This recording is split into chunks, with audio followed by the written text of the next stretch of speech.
an unseen entity observes a man, Odell Downey, who himself is watching on as a center full of survivors is engulfed in flames.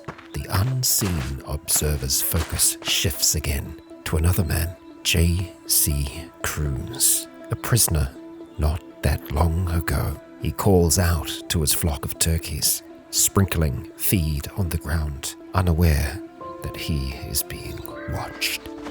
The observer shifts its view again, and we see a woman riding a horse across a field, Hilma Baron, a helicopter rescue pilot, and she's riding towards a structure made of chitin and resin, an alien structure, their structure. The observer alerts the tower. The target has been acquired. With speed, they rush out towards her, and then all goes dark. Kia ora, Legionnaires. Rycon here, and welcome back, and welcome to our new long-form show, Innawood. A vote was cast by you all as to who of our survivors would move on into this new series first. And with the majority vote, Hilma Baron was selected. Now, what is special about this series? Well, it seems that for a long while, we have not been the only ones observing Hilma and the other survivors. No, the Migos that have entered our world seek to understand us, to know us, to study how we tick. And now they have the perfect opportunity to see just how far that human drive to survive will take someone. As I speak, Hilma is being rocketed through time and space to an era that is a strange blend of the prehistoric and the historic. The world in which Hilma will awaken is one very different from that which she just left, as this world is devoid of human life. It is a wild world, populated by prehistoric creatures and other nightmarish things. It is in this world that Hilma must survive, and in classic Cataclysm tradition, that will be with nothing but what nature can provide her, stripped of her belongings, her clothes, her equipment. We are beginning with the naked and afraid scenario, one in which we have covered once before, a long time ago on this channel, the character named Leif. And so, strap yourselves in. This will not be an easy challenge. Every moment, the world will be working against us. We'll be freezing, starving, and dying of thirst. Hilma must find a way to survive. And it is with that our story shall begin. Hilma awakes in a field. The sun's still low in the sky. It feels like spring. A squirrel can be heard chittering nearby, and she has nothing. No clothes, no tools, no weapons. She is alone, stranded. The floor seems familiar. The smell of the air, those creatures must have teleported her, moved her somehow. We can't be lying down all day, can we? No. We get back up and we assess our surroundings. And with that, let's have a look at our map and see what we're dealing with here. Oh boy. Well, immediately we have something of interest that Hilma can see in the distance. Between the trees, there is a cave. That is a potential lifesaver early on for us. I was really sincerely hoping that there was a river here, as fresh water is going to be needed. Fresh water, salt water, we need the whole shebang. There is nothing here, not that we can see. And Hilma's seeing no buildings, no roads, no signs of civilization. We have to think fast, and we need to move quickly. And we're going to do so up towards that cave to begin with, because while it is spring, it is cold. There's a chill in the air, and that's only going to get colder. As we can see, 4 grinning coyotes. That doesn't sound good at all. Well, there's some frozen water nearby, a few rocks, but yes, grinning coyotes. Were it not for the misshapen snout, invisible teeth, it would look like an ordinary northeastern coyote. Closer inspection of its mouth reveals row after row of serrated, shark-like teeth. That sounds horrible. They can't see our current location. They are much faster than us, and there are 4 of them. So, for now, we are going to need to stay really zoomed out so that we can get around them. Yeah, and you know what? There's a rock over here. We're going to go and pick that up. And that is literally all that we can carry right now, so we're going to wield it. With the rock in our hand, we continue to make our way north towards that sign of shelter. But I am already afraid of what else might be out here. Just another squirrel. That's okay. We can manage squirrels. And turkeys. 5 of them to the north. Well, there is wildlife here. Wildlife that we can hunt. And a short-haired cat. A chance for a pet too. A stick. Now I know it doesn't sound great, but a stick early on is still a good find. We're going to go and swap it out. Dropping the rock on the ground, we have a little bit more of a weapon in our hands now. As we step towards the turkeys and towards this cave, we hope that the turkeys are the only thing that are in this cave. Seeing the coyotes nearby though, makes me feel a little bit more nervous.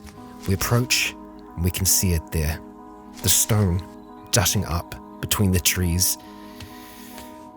Let's move around it. We are already getting chilly, as you might be able to see, and that's only going to get worse as time goes on. Midday is a little warmer, but right now, things are going to be cool.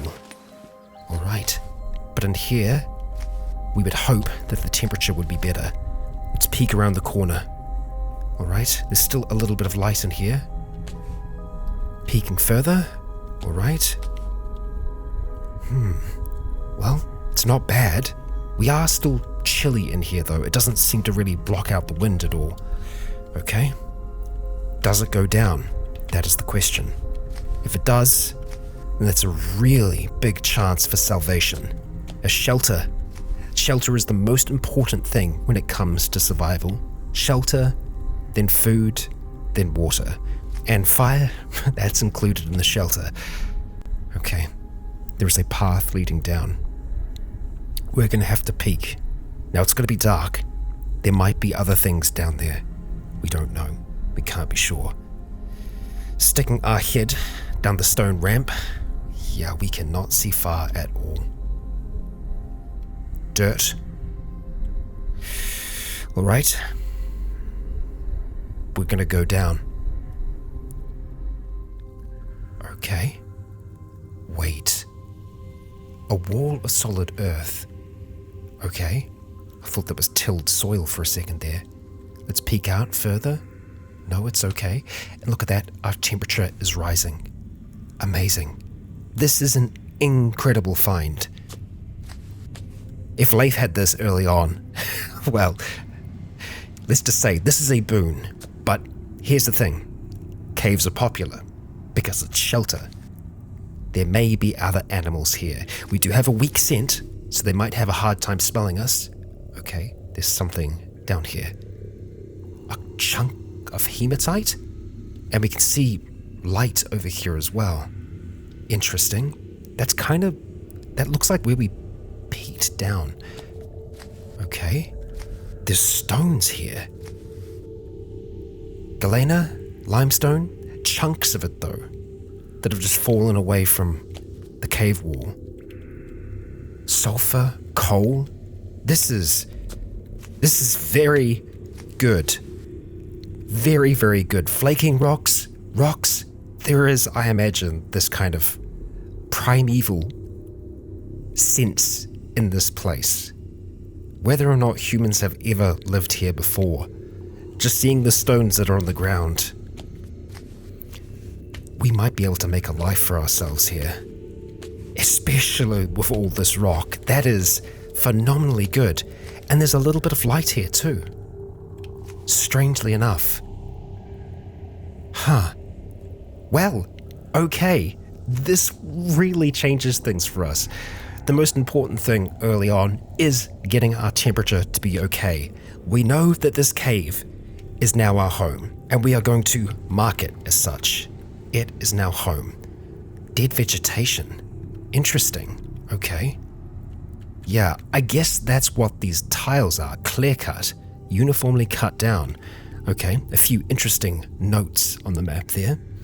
I guess observations that Hilma has made so far. Yeah, so we have absolutely nothing but the stick that is in our hand.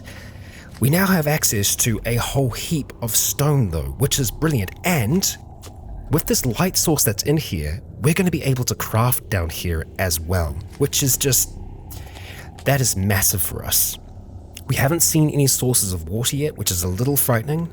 I think what we're going to do for now is just try and collect some of these rocks together, hauling them over towards the light source. Yep, we can't see much further while we are in here. It kind of blinds us to the rest of the cave. Jumping into our crafting menu here, we can see that we can make a basic stone chopper, which is a rock with sharpened edges. So we are literally doing flint knapping here. We don't have any skill with knapping. None whatsoever. So we're only going to do it if and when we need to, because 3 hours and 50 minutes spent doing that is a lot of time. I think assessing what we have access to here in terms of all the rocks is going to be important. I don't know if we want to haul them all together because, yeah, I mean, this stuff can take quite a long time, but you know what? I think we're going to gather up what we can and get it moved over towards the light. Right, well, absolutely amazing start. We can't make too much with what we have available to us right now. What we are going to need are more than likely a few sticks, and I don't know if it's going to get that cold in here overnight.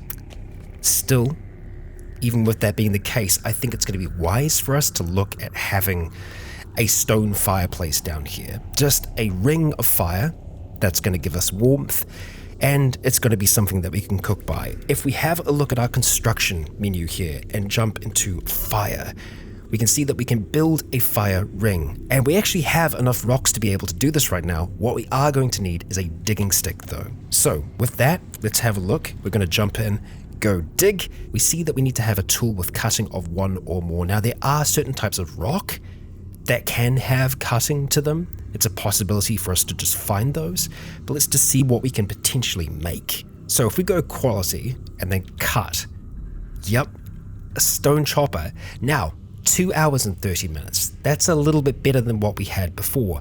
Making anything else, like a makeshift knife or anything like that, requires things that we just do not have right now. A bone shiv, that's a bit faster for us to make. It only has a cutting quality of 1, but we would need to have a body of something. Now there were turkeys out there. We could try and fight the turkeys with our very basic stick. You know what? Let's stick our head up and outside just to see what we're dealing with. And it's going to be good to kind of try and keep track of the time of day doing that too. Alright, so it's still very, very early in the morning. We can kind of tell that just over here that the sun is still very, very low. It's slowly going to travel across this bar, and that's how we can kind of tell what time of day it is. Now, the other thing that we're going to want to do is have a look at all of these bushes that are around here, because these are the kind of bushes that we can forage through. We can find vegetables, we can find a whole number of things in these bushes. It's also going to give us a little bit of survival skill as well. Look at that, we found a rock. Fantastic. Now we can't carry it, we can't do much with that at all. We do need to have some kind of cutting tool though, to be able to make any other kind of weapon. It's kind of crucial at this point that we get something there. So we could investigate those points on the map where it said that there is dead vegetation. Ideally though, we'll find a way to corner one of those turkeys and just kind of beat them to death with this stick. The stick is, well, it's got some decent bash to it. It's not easy to hit things with it, but we actually have an okay melee skill, and we're not wearing anything at the moment, so we're not going to be very encumbered. Looks like all of the turkeys are to the south right now, and they can see us, and they're much faster than us. We can, however, sprint as we get a little bit closer to them. So let's just try and see exactly where they're at right now. I think they're already taking off way. No, they're not that far. Okay, a short sprint, we might be able to get them. Let's just go like this, start charging after them. I mean, we're getting close, certainly. Trapped in the bushes though. Come on, come on. No, way too fast. Now that's where something like a throwing stick would come in handy. The cat's not going to take them out either, and right now we don't want to take out the cat. So I think going back inside and making that stone chopper might be the best use of our time at this stage. I am going to check the bushes as we make our way back. Okay, these turkeys are getting awfully close to us. I mean, this seems to be the area that they like to hang out in. And if we can get lucky, I will try and get them. But for the most part, we're just going to try and see if we can find anything in these bushes as we make our way back.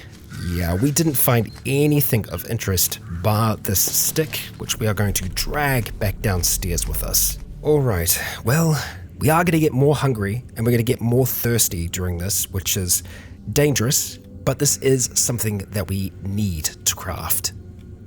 So, it's back to 3 hours, and crafting is slow right now. Okay, let's just wait here for a little bit. I think it's because of our temperature.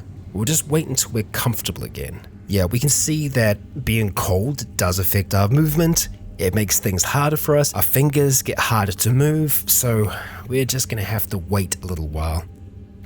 And there we go. Actually, that wasn't long at all. We are now comfortable. So let's go back to other. Try again. Still slow at this stage. Honestly, I think we need to get it started. We might be able to get it to speed up while we are actually working on this. So we're going to dispose of that stick for now, dropping it on the ground, and bam! Fast crafting. Well, seemingly fast. Taking one stone and another, we chip away, and we have ourselves a stone chopper. A very, very basic cutting tool. We're very hungry, we're thirsty, we need to try and get this fireplace built. So we're going to haul those across towards the side here. We now need to try and see if we can make ourselves a digging stick. And we can. It's going to take us an hour to carve it. Okay, time well spent. And there we go, another hour, but we have ourselves our digging stick. Moving our knife across towards the side here, we're going to try and dig a small pit here. Actually, you know what? I don't think we need to. Let's just have a look. If we go into our construction, build firing, requires dirt. Oh no, does this not count as dirt? This is dirt. Okay, that is concerning. I'm guessing... Alright, let's pop outside and see. Alright, so having a look on this square, yeah, so the dirt that is downstairs might not actually count. So if we are going to have a fire, we're going to have it right at the edge of this cave here. So if we're doing cooking, we're going to kind of have to do it here, which is risky. But it's something that I'm okay with and something that we're just going to have to be okay with. We've got a whole heap of rock that we need to haul up here now. There we go. Build firing. It can be deconstructed, so we can move it around. We could actually put it right at the front here and be a little bit more protective. You know what? Yeah, we're going to go and build it right out the front there. So we now have a firing. Knowing that this is going to safely contain the fire is good. If we need to do cooking, we can cook at this thing now. Oh boy. Now we should still have some sticks downstairs. I'm going to head back down to see if we can make ourselves a basic weapon like a cudgel, anything that we could actually use to protect ourselves. Yep, so we can make throwing sticks and we can make a cudgel. The throwing sticks will work once we actually have other things, but right now it's kind of between the pointy stick and the cudgel. The cudgel is just going to be a better weapon for us in general. The pointy stick is useful because it can be used for cooking as well. The cudgel is just going to be better for us going forwards. It's got a lot of different things it can do. The precise strike, rapid strikes, the parry. Yeah, we've got options with it. And it's only going to be using one of our hands as well. So let's put the digging stick down for now. Work on that. We got ourselves our basic club. A weapon to protect ourselves with. And, well, let's hope that we don't have to use it, because believe me, there are some pretty terrible things out here in this wood. We, however, need to try and find a source of water. And actually stepping outside, we can see that the temperature is rising because it's sunny. And the wind, I feel like there's not much in the way of wind at all. Okay, that can work, but we're actually kind of blinded. It is midday at the moment, and the glare is actually making it hard to see much further than we can see right now, which is why, yeah, we're not seeing very, very far up here to the north at all. Honestly, I think the north is probably the best way for us to go at the moment. The forest is going to be dangerous for us because obviously there can be some pretty terrible things in there and they might creep up on us. But at the same time, we can use trees and other things to try and break line of sight, so that can give us a bit of an advantage. And really, I'm happy that we're not freezing to death out here because that can happen early on. So, looking at these patches here, dead vegetation and frozen water. Okay, now the water that is here, I don't know if we can... Yeah, there's nothing to smash. Well, we tried to smash the water that is there. We're not going to be getting water from that, unfortunately. We're going to need to try and find another source. This, however, is an amazing source for sticks. Okay, and it's kind of already marked on the map here as dead vegetation. And the clear cut up here, yeah, that is clear cut. Huh, interesting. All of those trees chopped down, and properly chopped down as well. It's the remnant of a tree that has been cut down. Cut down by who? Maybe there's a cabin out here, Hilma. Unlikely. But I think that this does give her hope. It's a sign of civilization. Doing quotation marks there. Who knows? It could be part of a ruse to make her believe that, well, there could be. Even so, we trudge on further north, and I think we're going to continue doing that till we see something. The forest is actually thinning out a little bit here, and we can see fields on the other side. All right, a possum, 2 possums, okay, 3 even. A lot of wildlife, and a big open field. Oh, we can see something else. What is that? A crater. Okay. Right. Let's start to move towards this thing. Is that it there? Just... that's all it is? Sand. It's a tiny thing of sand. That's not the crater. Oh no. That's the crater. Yeah, no, that is most certainly a crater. Okay, let's get a little bit closer to that. That's a good landmark for us to kind of go off. We are starting to get chilly again, though. And sometimes craters can be radioactive. We can't peek over the edge, I think. I mean, yeah, ooh, boy. Ooh, I don't like that. Do not like that. Yeah, I don't think we can peek down from here. No. Yep, and we definitely do not want to climb. No, siree. But, hey, it's a crater. It's something different, and it's really open over this side here. So let's continue a little further north and to the west to see if we can make out anything else. Anything on our map? We're looking for water, remember? Okay. Well, I can hear a plane in real life. I don't think Hilma can hear one. And just more frozen water. And there definitely is water around, but right now it is frozen in the ground, and that ain't gonna help us. So, northwards we go. Oh boy, 6 oversized crows. We didn't go very far at all. How far away are they? Well, they're hostile, and these are big. A horrible bird, grown 3 or 4 times bigger than it ought to be possible, and sporting a swollen gut that might look comical if it weren't for the razor-sharp beak and the madness in its beady eyes. Yeah, not great. Not great. And all of those are to the north. So, I think we change our trajectory again, going to the east. What is this, though? Burnt ground. Okay. All right. Yep, to the east we go, hoping that things might be different over this side. We haven't seen anything too out of the ordinary yet. Most of these things are creatures that Hilma has encountered at one point or another. More burnt ground, and just more forest.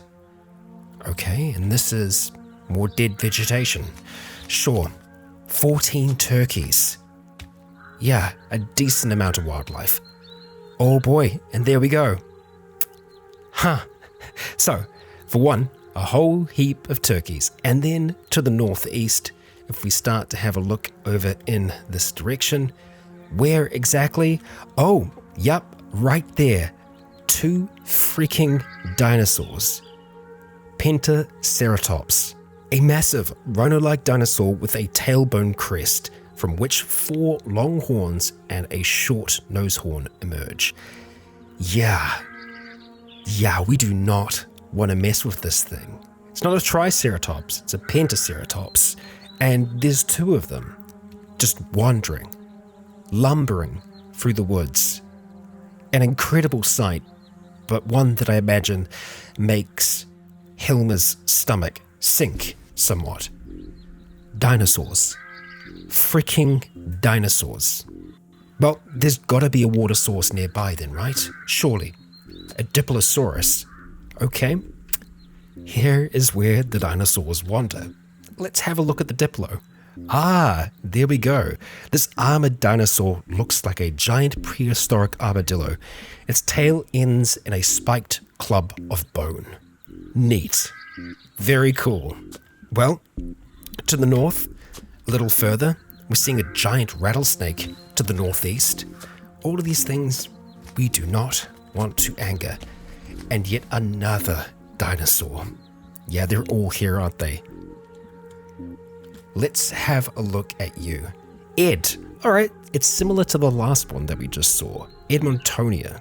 It's a heavily armored dinosaur looking like a giant prehistoric armadillo with long bony spikes. Yeah. And it can't see us. It's much slower than us, so we could outpace it. That's good to know. Now, I'm also thinking we could probably hunt these things eventually. And man, all this exploration that we've done so far, we haven't found a single source of water, and that is undoubtedly the most important thing for us. After shelter comes water, and then after water, food. I might have screwed that up earlier, but water is incredibly important.